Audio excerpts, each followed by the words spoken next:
దాని మీద వచ్చే ఇంట్రెస్ట్ కానీ రైట్. తర్వాత దాంట్లో కొంత భాగం సెంట్రల్ గవర్నమెంట్ బేర్ చేస్తారండి. మీరు చదవండి మళ్ళీ ఒకసారి, go back to that our speech. చదివానండి అది. కొంత భాగం సెంట్రల్ గవర్నమెంట్ బేర్ చేస్తుంది, కొంత భాగం స్టేట్ గవర్నమెంట్ బేర్ చేయాలా. Is a long term loan and అయ్యే అక్రూర్ అయ్యే ఇంట్రెస్ట్ సెంట్రల్ గవర్నమెంట్. అంటే రాష్ట్ర విభజన హామీల్ని తిరిగి రాస్తున్నదా కేంద్ర ప్రభుత్వం? రైట్, లేదు. దానికి కట్టుబడి ఉంటే ఈ సవరణలు ఎందుకు వస్తున్నాయి? సవరణలు ఎవరన్నారండి? It's a budget speech, is only for 1 year. Budget స్పీచ్ని రాజ్యాంగ సవరణల కింద తీసుకురావద్దండి, నా అభిప్రాయం అది. కానీ బీజేపీ వాళ్ళు కన్వీనియన్స్ ఆఫ్ పాలిటిక్స్ నడుపుతున్నారు, పాలిటిక్స్ ఆఫ్ కన్వీనియన్స్ చేస్తున్నారు అనే మాట వస్తుంది. దాన్ని మీరు ఎంతవరకు, అంటే మళ్ళీ ఇక్కడ కామన్ మ్యాన్గానే అడుగుతున్నాం మిమ్మల్ని, టీడీపీ లీడర్ కంటే మీ సమాధానం వేరుగా ఉంటుంది. నా అభిప్రాయం BJP is not doing as it should do, as it suppose to do, should do చేస్తుందనే అనుకుంటున్నాను నేను. ఇంకా టైం ఈజ్ వెరీ సార్, 2 నెలల్లో ఒక స్టేట్ యొక్క భవిష్యత్తు గురించి మాట్లాడటం అనేది చాలా తక్కువ. నేను ఒప్పుకుంటాను, పార్లమెంట్ తోటి సరిపోయింది. And you know how many troubles were there. నేను ఒప్పుకుంటాను, నేను మాట్లాడుతుంది ఈ 2 నెలలది కాదు, 10 ఏళ్ళ నాటిది మాట్లాడుతున్నాను నేను. అందుకని 10 ఏళ్ల పాటు అదే ప్రభుత్వం ఉంది, వాళ్ళు మాట్లాడలా. ఇవాళ ఏదో కొత్తగా మాట్లాడుతుంటే మీకు కూడా కొత్తగా అనిపించాలిగా. లేదు, నా అభిప్రాయం ఏంటంటే it was a editorial mistake which will be corrected short time. Right. ఇంకా మీకు కూటమి ప్రభుత్వం ఆంధ్రప్రదేశ్లో వస్తే ఎవరు బెస్ట్ పర్ఫార్మర్? నేను ఐ డోంట్ కంపేర్ చంద్రబాబు గారిని ఇంకెవరితో కంపేర్ చేయను అసలు. నా అభిప్రాయం ప్రకారం ఒకటి ఇమ్మీడియట్ స్పాంటేనియస్ రెస్పాన్స్ వచ్చి పవన్ కళ్యాణ్ గారి నుంచి వస్తూ ఉంది ఏ విషయంలో కూడా. నాకు అక్కడే కొంచెం భయంగా ఉంది. ఎందుకంటే రాజ్యాంగంలో కానీ గవర్నమెంట్ రన్ చేసేటప్పుడు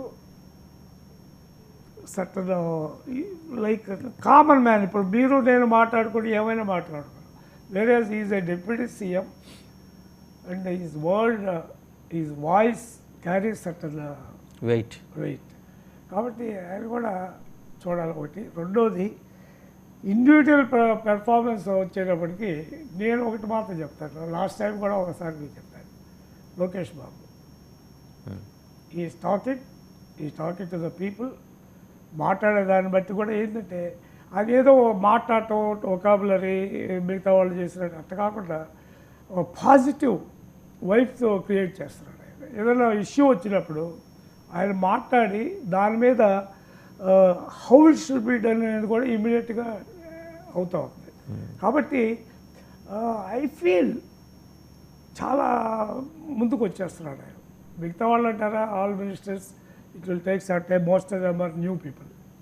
వాళ్ళు కుదురుకొని ఆఫీసర్స్ అతని మీద గ్రిప్ తెచ్చుకొని సబ్జెక్టు మీరు చూశారు కదా లాస్ట్ టైము.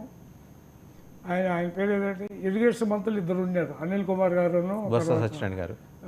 అంబటి రాంబాబు. వాళ్ళిద్దరికి ఇరిగేషన్ గురించి ఏమీ తెలియదు.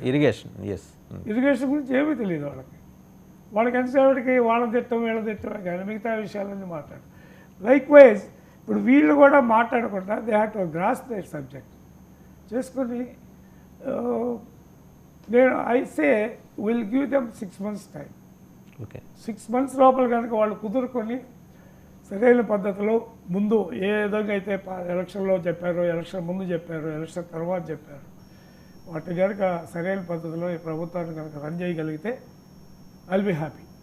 మేము common man, as a common man, even as a party man also. ఇవాళ యూ హ్యావ్ ఆల్ యంగ్స్టర్స్ బాగా పార్టీలో బాగా పనిచేస్తున్నారు వాళ్ళు. మీ సీనియర్లందరికీ ఏం ఉద్యోగాలు ఇస్తున్నారు ఆయన చంద్రబాబు గారు? అందరూ యంగ్స్టర్సే ఉన్నారు దాదాపు మీరు చెప్పిన దాంట్లో 95% యంగ్స్టర్స్ ఉన్నారు. మరి వాట్ అబౌట్ సీనియర్స్? ఏమి ఇవ్వాల్సింది కదా. ఎందుకు? మీ అనుభవం పనికి రావాలి కదా ఎక్కడో ఒక చోట. Take it. సలహా కమిటీలు తీసుకోండి. ఒక్కొక్క మినిస్ట్రీకి ఒక్కొక్క సలహా కమిటీలు వేసి వాళ్ళ సలహాలు తీసుకోవచ్చు. చెప్పారా బాబు గారికి? చూడాలి. Right. All the best doctor Sivaram గారు. Thank you very much. తర్వాత నేను ఇంకొక మాట మీరు అడుగుతాను అనుకున్నాను.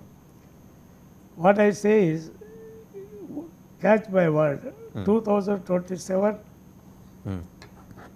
2028 beginning.